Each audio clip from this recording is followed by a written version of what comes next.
All right, we've got a great segment for you guys today. Another topic that's been very popular in the Facebook group. I've seen it. I see it come up several times a month. Rick, today you're going to cover in Rick's Corner how to moderate member posts before they go live, right? Yes, we are. We're going to go over the simple process that will go a very long way if you are one of those people that wants to control like the type of content that gets published through your website, Jason. So yeah, it's very easy to do. It's a very simple process. Nothing out of the ordinary, like the stuff that we usually go through. Yeah, and like you were saying, like it does come often. People are interested in like getting this done and getting this taken care of. Some of the scenarios, in case you're wondering, like Yeah, absolutely. when does it become useful, right? So let's say, for instance, you're paying someone to publish content for your site. So you have an admin blog contributor that they basically have the basic the limit to only or yeah, the limitation of only accessing your site to post the blogs, right? So you have someone hired that does that for you. You want to make sure that the content that person is delivering is actually in line with what your website is about. So you want to make sure that you revise the content before it goes out. So that's one scenario in which this becomes super useful. Yeah, and also if you have members contributing or user-generated Oh, yeah. content, if you have staff and you want to make sure that the quality is really there and that people aren't just breaking your guidelines, like just throwing advertisements up or things that aren't really what you're looking from, for example, a member's article post, or inappropriate coupons, or whatever it might be. This is a great way to add another level of control for the admin owner of the site. Yeah, 100%. Yeah, that's the most common, to be honest. That's the Mhm. most common reason why people want to set this up. And it's just to have a real control of what ends up published on your site, right? If you are really behind, like if you have a very specific SEO goal, for example, and you know that certain content is hurting you, then you want to avoid that by all means. If you're noticing certain patterns that don't benefit your overall website performance, that's also something that requires your attention. And this type of check, it's a good balance on your site.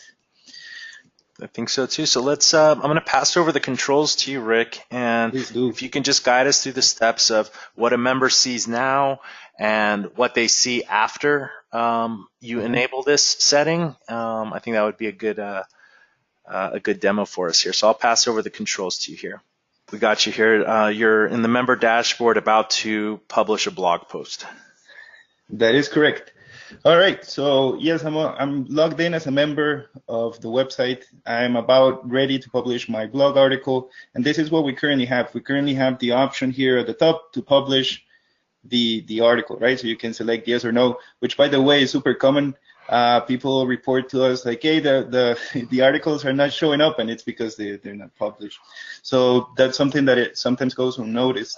Nevertheless, this is what we have, and what we're going to be able to do after the simple process is just basically hiding this, setting the default value for this specific field to no. So by setting the default value to no and hiding this from the user, then they're not going to be able to choose whether or not the article gets published right away.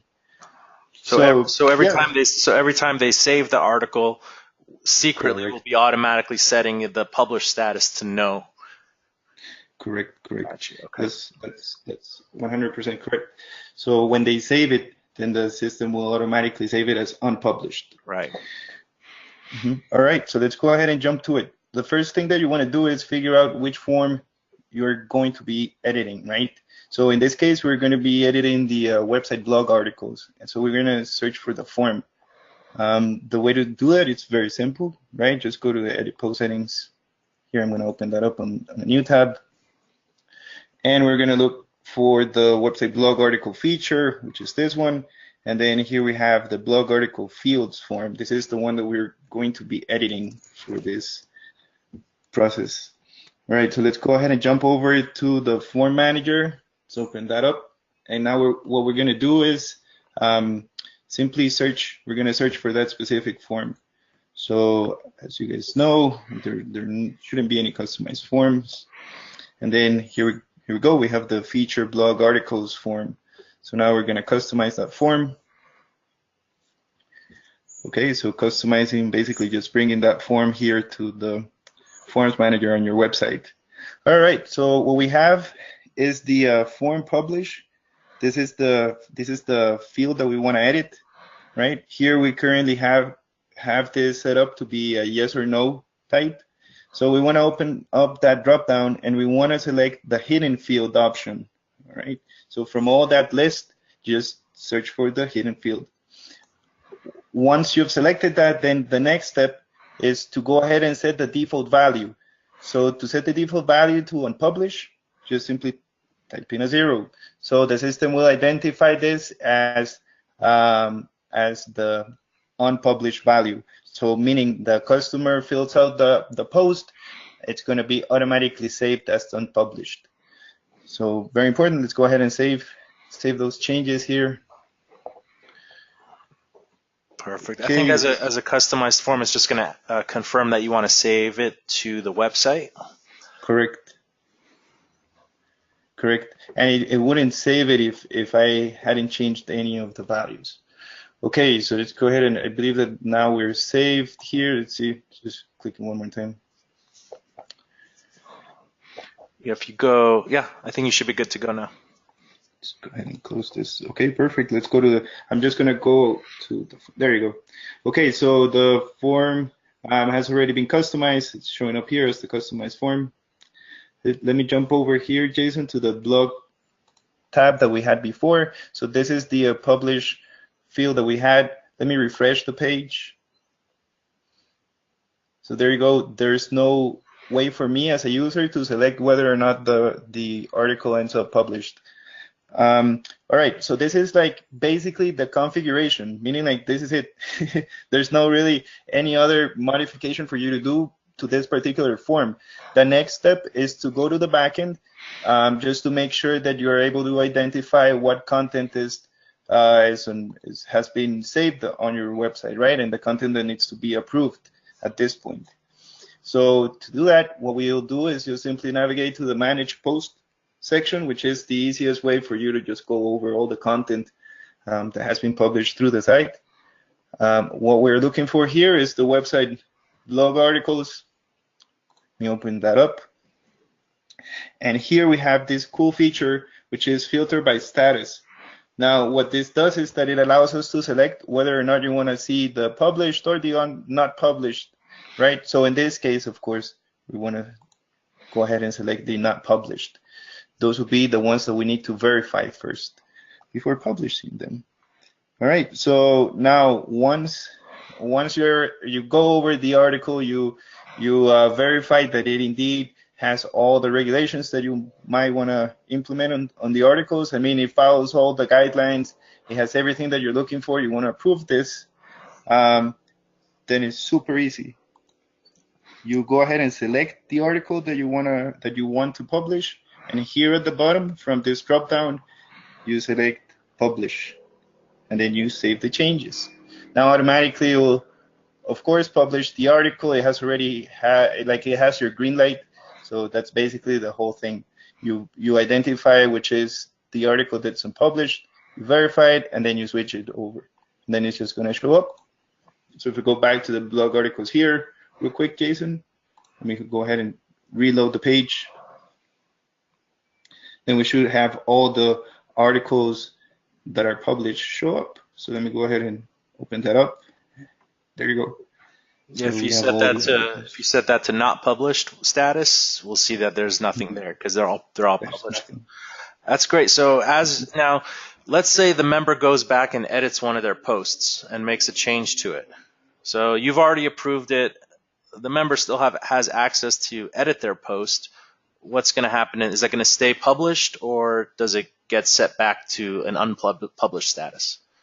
It's going to be set up to unpublished, right? So whenever the customer saves the post, the system, due to the hidden field that we set with the default value of unpublished, it will automatically save the article as unpublished. So Gotcha. they can, by all means, go ahead and edit, no problem. But then you would need to verify that again, right? Gotcha. I have an Mhm. idea if you're going to be utilizing this. Scroll down and save the changes here because there is a message here. It says, see that message, website blog article saved. Um, you could change that text label as we've been talking about text label. You could say website blog article saved and under review or something to let them know that it's being moderated. Um, Mhm. so that's probably a good place if you wanted to just put an indicator that the changes were saved successfully and the article is now under the moderation of the website. And then another thing to do that I would recommend is, let's say you do publish somebody's posts. If you wanted to take it a Mhm. step further, if you're doing dozens of posts a day, you might not need to do this. But if you go back to the admin area, um, you could set up an email template to email the member notifying them that their article has manually been approved. So you can set it to the published status and then manually send them an email. It just takes an extra 2 clicks that their post has been published. That really would go a very long way for sure. Like those type of things builds a very nice relationship. It encourages the people to continue to contribute to your site, which is always very useful. And it does again build up hopefully long-lasting relationships, which is what you really want to do here. Awesome. So yeah, it's super easy, as you could see. Just a matter of setting up the form, making sure that it has the right default value, and then you'll be set. And then this type of requirement, making sure that you go over the content, keeps a very healthy website. So thank you very much. All right. Thanks a lot, Rick. Great topic there. No problem.